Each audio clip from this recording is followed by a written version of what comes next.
I found his voice on YouTube first. It wasn't the polished kind of preaching you see on television, wrapped in marketing and studio lights. It was raw, blunt, confident, spoken like a man who believed he had been appointed to say what everyone else was too cowardly to say. The tone carried certainty, and certainty is a magnet when you've spent years watching people pretend. He spoke like a man at war. Not the kind of war that shows up on a battlefield, but the kind that divides homes and breaks friendships and separates people from their own conscience. He said the world was collapsing.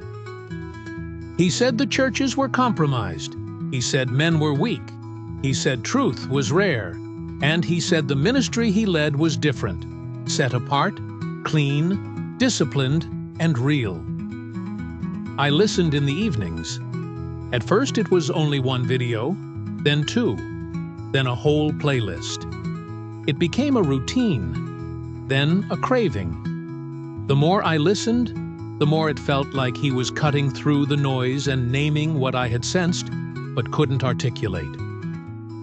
The words were sharp, but the message felt like protection. He spoke about holiness, about obedience, about judgment, about pride, about deception, about the danger of lukewarm religion. He framed himself as a watchman, one of the few willing to sound the alarm. And that kind of voice does something to a tired man. It makes you feel like you finally found the door that leads out of confusion. It makes you feel like you've been chosen to hear what others refuse to hear.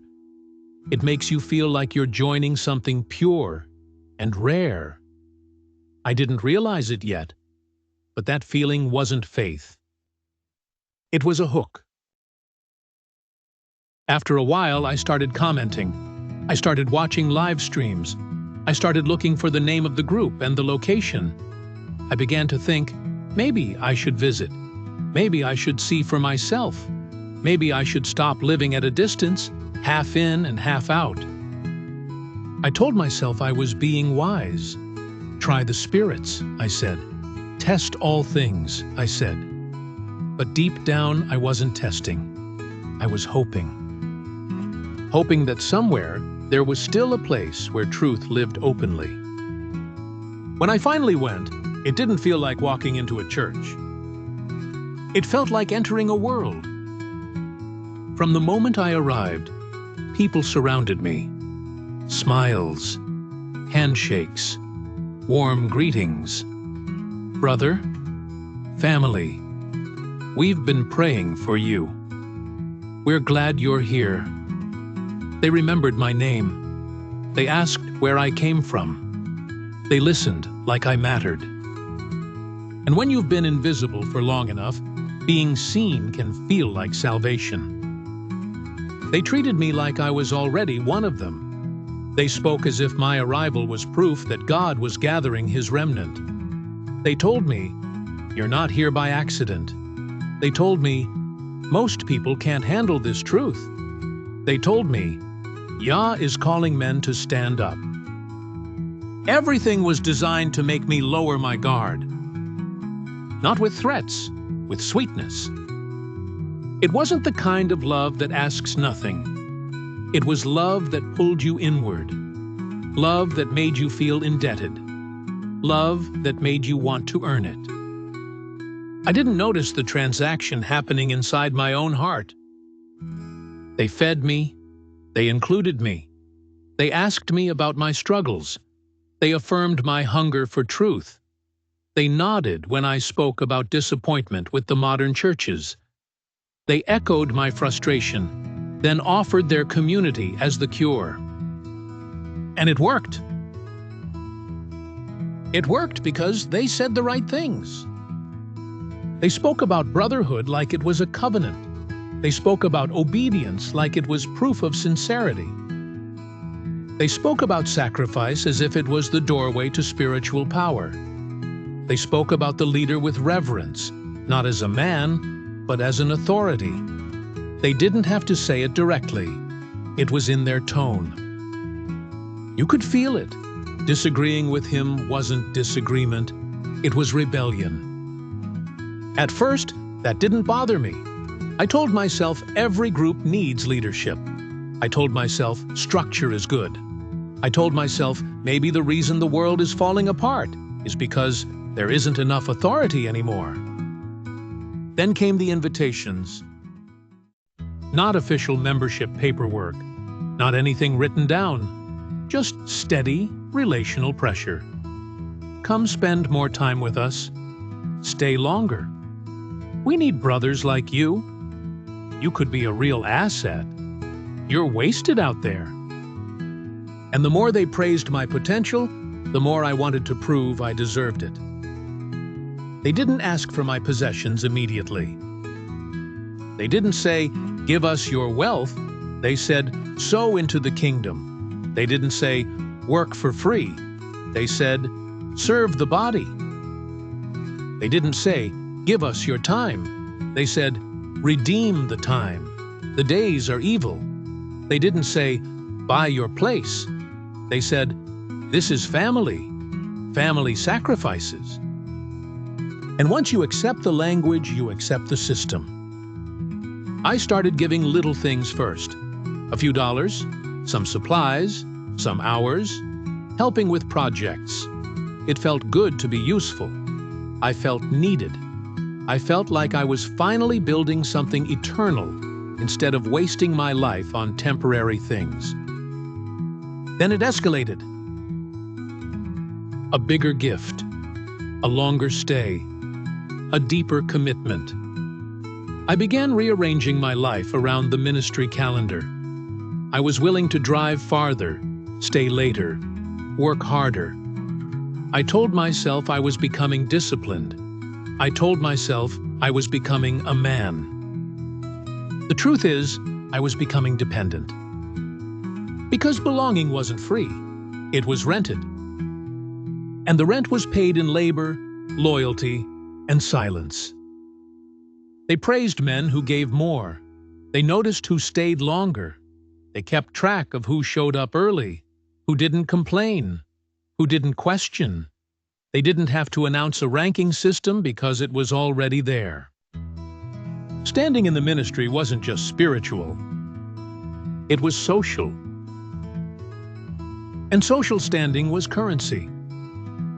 The more you gave, the more you were trusted. The more you worked, the more you were included.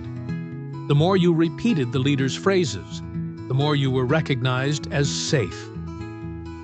I didn't see it as control at first. I saw it as commitment and maturity. That's how counterfeit systems work. They use real words to build false bondage. I started listening more closely to the teachings. At first I felt strengthened. The sermons sounded bold and pure, but over time, something in me began to tighten. Not because truth was convicting me, because control was. There were doctrines they treated like unquestionable pillars. Not because Scripture was clear, but because the leader's interpretation was final. I noticed how often people used his language instead of their own. How often they quoted him as if quoting Scripture. I noticed the fear around disagreement. A man could confess sin and be restored, but if he questioned doctrine, the atmosphere changed. They didn't argue with you like brothers. They watched you like threats. And once you were watched, you weren't free. The love bombing didn't vanish all at once. It faded in stages. First, the warmth cooled. Then the invitations slowed. Then the jokes became sharper. Then the silence grew. Then your name stopped being spoken with honor. It's a strange thing to realize you're being downgraded. Not officially, not with paperwork, just through tone, distance, and exclusion. You walk into the same room, but the room does not receive you the same way. I started sensing it before I understood it. I told myself I was imagining it.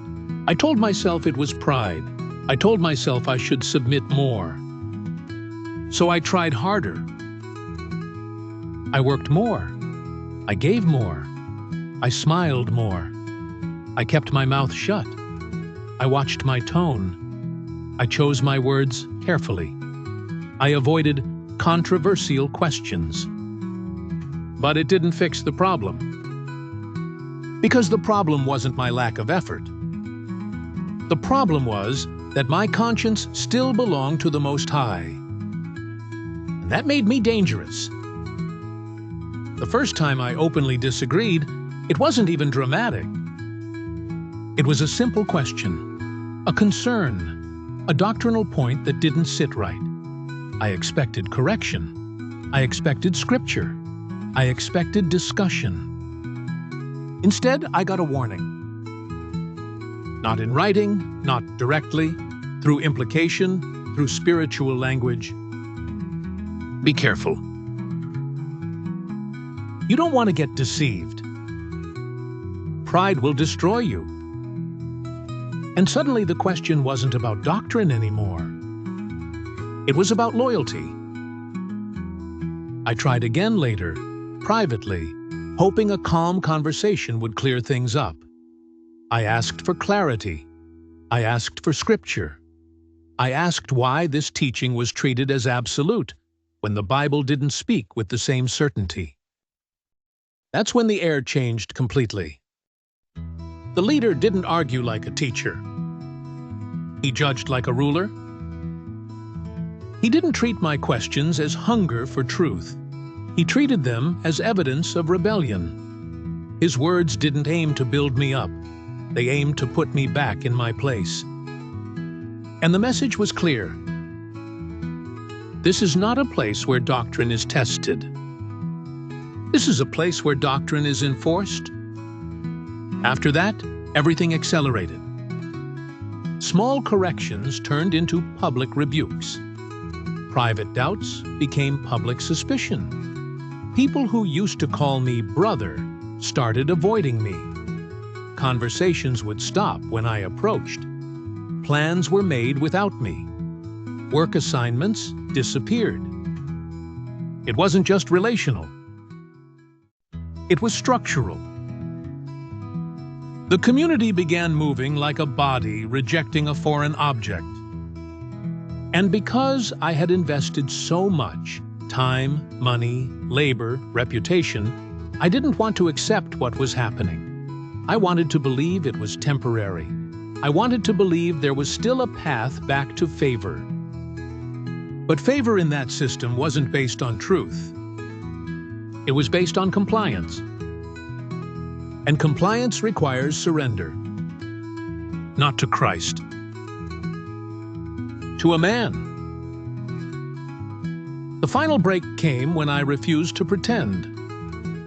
I refused to speak words I didn't believe. I refused to call darkness light. I refused to label my conscience rebellion. I refused to act like questioning doctrine was the same as rejecting God. I didn't storm out. I didn't rage. I didn't build a rebellion. I simply wouldn't bow. That was enough. The expulsion didn't come with a formal letter. It came through exclusion. Suddenly, I wasn't welcome. Suddenly, my presence was disruptive. Suddenly, my questions were poison. Suddenly, I was told I needed to leave for the sake of the body. And in that moment, I understood something I had missed. The community wasn't protecting holiness. It was protecting authority. They didn't fear sin as much as they feared dissent. They didn't hate compromise as much as they hated contradiction. So I was expelled. Not because I sinned. Not because I stole. Not because I harmed anyone. But because I disagreed. Because I questioned. Because I refused to exchange conscience for acceptance. But the story didn't end there. Expulsion wasn't enough. They had to explain it. and the explanation required slander. They couldn't say, "He disagreed with doctrine." That would make me look reasonable. That would make others wonder if dissent might be legitimate. So they rewrote the narrative. They said I backslid. They said I got proud. They said I couldn't submit. They said I loved the world. They hinted at hidden sin. They implied moral failure. They portrayed my exit as a fall, not a decision. Because a system of control cannot admit that someone left with their integrity intact. It must turn departure into disgrace. It must make obedience look like life, and leaving look like death. I watched from a distance as people repeated the story they were given. Not because they knew it was true, because repeating it kept them safe. In a controlled community, truth is dangerous. But agreement is survival. So they agreed. They nodded. They warned others about me. They avoided me. They acted as if my name carried contamination. And the most painful part wasn't losing the leader's favor. It was losing the people who once called me family. Because that's the deepest weapon of cult control. It makes fellowship conditional. It makes love transactional. It turns community into a leash. And once you've been trained to fear being alone, you'll do almost anything to avoid being cut off. That is how they extract possessions, wealth, labor, and time. Not by forcing you at gunpoint, but by selling you belonging, by offering you standing, by promising you access, by giving you a place, then holding it hostage. Looking back, I see the pattern clearly. I was recruited through messages that sounded like truth. I was pulled in with love that felt like family. I was persuaded with sweet words that lowered my guard. I was taught to prove sincerity through sacrifice. I was made to believe that giving more meant growing deeper. I was rewarded with standing, then punished with silence. I was measured by loyalty more than righteousness. I was corrected by fear more than scripture. And when my conscience refused to surrender, I was removed, then slandered. They told the public story, but they hid the real story. The real story is that I didn't lose my faith. I lost my place in their system. And those are not the same thing. Because Christ doesn't require me to buy access. Truth doesn't need love bombing. Holiness doesn't depend on social ranking. A shepherd doesn't feed off the sheep. And a church that expels men for testing doctrine is not guarding the flock. It is guarding the throne. So I walked away shaken, but clearer. I learned that counterfeit communities don't start with chains. They start with warmth. They start with certainty. They start with answers. They start with belonging. And they slowly move the center. From Christ to a man. From scripture to an interpretation. From conscience to compliance, from faith to fear, from love to leverage. And by the time you notice, you have already paid the price. But leaving taught me something too. Freedom is not the absence of authority. Freedom is submission to the right authority. Not to a ministry built on control. Not to a leader who punishes questions. Not to a body that trades standing for sacrifice, but to the Most High, who does not need my possessions to prove my sincerity, who does not demand my silence to keep his truth safe, who does not slander those who leave, and who does not confuse loyalty to a man with obedience to him, That is the difference between the narrow way and a controlled way. One produces humility, truth, and life. The other produces fear, leverage, and captivity. And I know now which one I walked out of, and which one I'm walking in.